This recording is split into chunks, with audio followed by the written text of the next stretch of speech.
Miss হবে না আপনার পছন্দের টিভি শো। দেখুন জি5 অ্যাপে একদম ফ্রি। মনে হচ্ছে পারুল সত্যি কিছু জানে না। তাহলে তাহলে দাদু কি কথা বলতে ডাকলো ওদের? বাবা কি দুম করে রাজি হবেন রাকার বিয়েতে এক্ষুনি? মা তুমি একবার কথা বলো না, প্লিজ প্লিজ একবার কথা বলো। আমি গিয়ে মরি আর কি। তাহলে দাদুকে কে পটাবে রাকার বিয়ের জন্য? বলছিলাম যে ওসব ভায়া মিডিয়া করে কোনো লাভ নেই। কথাটা দাদুর কাছে বলতে আমি যাব। নিজের ফিউচারটা সোনায় বাঁধাতে এইটুকু রিস্ক তো আমাকে নিতেই হবে, তাই না? সেই ভালো, তুমি যাও। মা এখন দিদিদের ঘরে গিয়ে গল্প করছে, বাবা একাই আছে। এটাই ভালো সুযোগ, যাও। যাই তবে। ওই টিকলুটা জামাই বাবুর বস, সেটা বড় কথা নয়। বড় কথাটা মা আর ছেলের প্যাকেজ দাদুর ঘরে গেছে। আমারও মন বলছে বুড়ো আবার কোনো প্যাঁচাল পাকাচ্ছে, বেরিয়ে এসে আবার বোমা ফেলবে। এই জন্তু, এদিকে শুনতে পাচ্ছ না? এদিকে এসো। কি কেসটা কি বলতো? কি কেস? ওদেরকে দাদু নিজের ঘরে নিয়ে গেল কেন? আরে আমি কি করে জানবো? তুই জানিস না? দাদু সব থেকে বড় সাঙ্গা, তুই জানিস না বলছিস? তোরা দুজনে মিলে আবার কি ষড়যন্ত্র করছিস বলতো? শোন বলে দে ভালোই ভালো বলে দে, না হলে কিন্তু। এই বেশি রোয়াব দেখাবি না, বুঝলি তো? নেহাত আমি সত্যি জানি না এই কেসটা কি বটে, আর দাদু কি বলতে ওদেরকে ডেকেছিল। যদি জানতাম না তোকে বলতাম না। পারুল ফালতু ঝগড়া করিস না, যেটা জিজ্ঞাসা করছি। সত্যি কিছু জানে না বাবা, আমি তো জানি না। তো দাদু ওদের কেন ডেকেছে, কি কথা বলবে? এই অ্যাক্সিডেন্টের দিন ওদের সঙ্গে দেখা হয়েছিল, ওই দুজনের গাড়িতে ধাক্কা লেগেছিল, তাই তো জানি। তারপরে কি যে এমন ঘটলো, তোদের দাদু একেবারে ওদের বাড়িতে ডেকে নিয়ে এলো। আমি তো কিছুই জানি না রে বাবা। আরে সেই কথাটা তো আমিও চিন্তা করছি ঠাম্মি, কিন্তু এসে কথাটা বুঝলে তবে তো। তখন থেকে খালি তোরপে যাচ্ছে আমার উপর। না, মনে হচ্ছে পারুল সত্যি কিছু জানে না। তাহলে তাহলে দাদু কি কথা বলতে ডাকলো ওদের? আমি সন্দীপের মুখ থেকে সবই শুনেছি। এবার আপনাদের মুখ থেকে শুনতে চাই আপনারা রাকার ব্যাপারে কি ভাবছেন। দেখুন, আপনার ছোট নাতনিকে আমার খুব পছন্দ হয়েছে মেসোমশাই। ওকে আমি আমার পুত্রবধূ করে নিয়ে যেতে চাই। তোমার কি মতামত সুস্মিতা? দেখুন, অ্যাকর্ডিং টু মি ডিসিপ্লিনটাই সব। ডিসিপ্লিনের জন্যই মার্কেট স্টেবিলাইজ থাকে। মানুষকেও সেভাবেই নিজের লাইফটা স্টেবিলাইজ রাখতে হয় আর কি। আমি আমার কাজটাকেই বেশি প্রেফারেন্স দিয়েছি, আর কিছুই না। পার্সোনাল লাইফ স্টেবিলাইজ করার সময়ই পাই, সেই জন্যই আর বিয়ে করা হয়ে ওঠে। এই স্যাক্রিফাইসটা করেছিলাম বলেই গ্লোবেক্স এন্টারপ্রাইজের মতো এত বড় কোম্পানি সিইও হতে পেরেছি।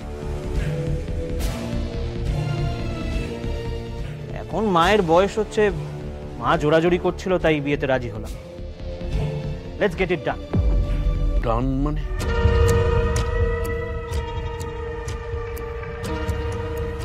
তুমি তো চেনোই না রাকা দিদিকে।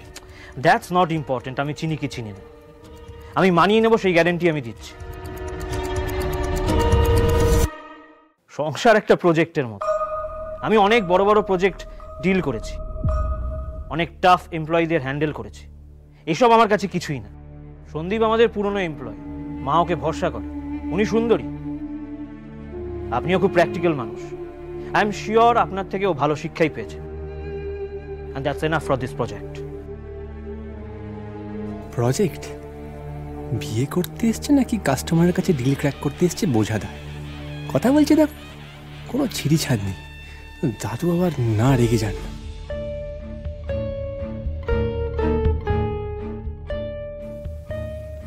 দাদু, মা কি মনে হচ্ছে বলো তো? দাদুর কি পছন্দ হবে সন্দীপের স্যারকে? প্রথম দর্শনে তো লোকটাকে যা কাঠখোট্টা লাগলো, দেখি কি হয়।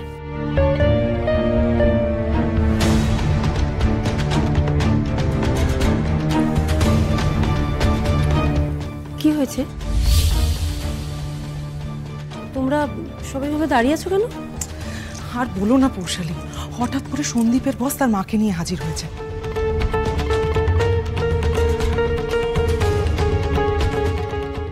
বাবা আবার তাদেরকে নিয়ে ঘরে গেলেন, কি সব মিটিং হচ্ছে, কি যে ব্যাপার আমি কিছুই বুঝতে পারছি না।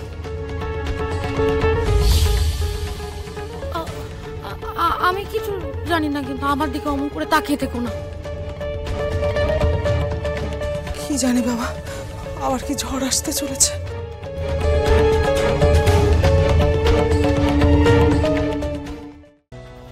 ও বৌদিদি, বলছি দাদু কথা বলবে বলে ওপরে ডেকেছেন বলে সবাই তো ডর খাচ্ছে কেন? পারুল, দাদুর এই প্রাইভেট মিটিংগুলোর রেজাল্ট না ভালো হয় না গো। যতবারই হয়েছে কিছু না কিছু একটা ঝড় উঠেছে। এবার যে কি হবে কি জানে।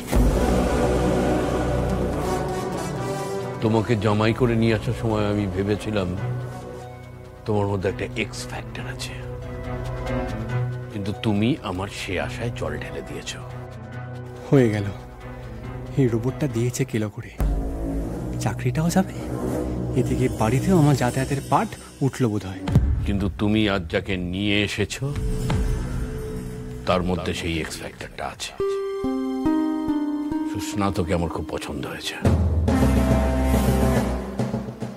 সুস্না তো স্মার্ট, প্র্যাকটিক্যাল, জীবনের প্রত্যেকটা যুদ্ধকে সঠিক রণনীতি নিয়ে যুঝতে জানে। ভেরি গুড, এটাই তো চাই।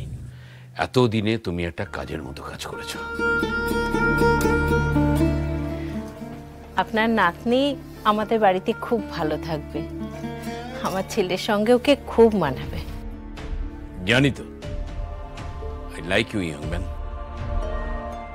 তোমার মতো ছেলেই আমার রাখা দিদির যোগ্য। থ্যাঙ্কস। এই রাধা, রাধা শোন, একবার শোন।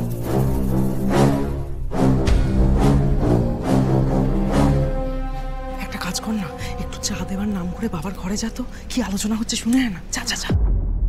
খবরদার রাধাদি, সবার সামনে কথাটা বলবে না বলেই তো ভেতরে নিয়ে গেছে দাদু, আর তুমি আড়ি পাততে যাচ্ছ। নো, আমি দাদুর প্রিভেসিতে তোমাকে হস্তক্ষেপ করতে দেব না। তোমায় কেন, কাউকেই দেব না। একদম যাবে না তুমি। আরে কি দরদ দাদুর জন্য। রাকা যদি জানতো ওকে নিয়ে কথা হচ্ছে, কি শখ দিতে চলেছ প্রাণের দাদুকে। আস্তে আস্তে মা, কি হচ্ছেটা কি, আস্তে। আসুন আসুন।